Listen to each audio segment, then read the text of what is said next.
The United States reached the 13 million case mark in the fight against COVID-19 today, and it's expected to get worse thanks to holiday gatherings. So here in Louisiana, what can we expect? Here's Devin Bartolotta. COVID-19 is going in the wrong direction, and it's moving pretty fast in the wrong direction. This was 4 days ago as Governor John Bel Edwards begged Louisianians to stay home for the holidays and move the state back a phase. Hospitalization rates are climbing in every region of the state.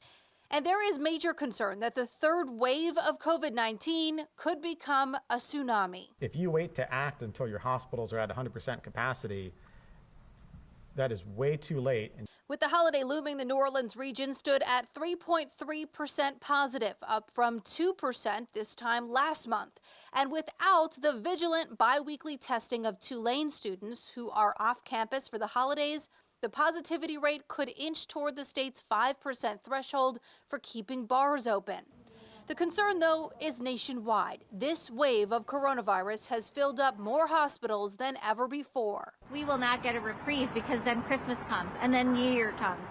So if we're just stacking surge upon surge upon surge, I am significantly worried about that. For anyone worried about an exposure on or around Thanksgiving, you should wait until next week to be tested, sometime around December 1st.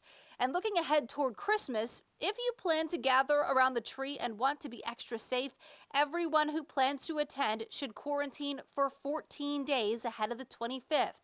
That means you should begin avoiding other people 2 weeks from today, December 11th. And right around that time, we'll begin seeing data for any community spread from Thanksgiving. This is a dangerous time for Louisiana.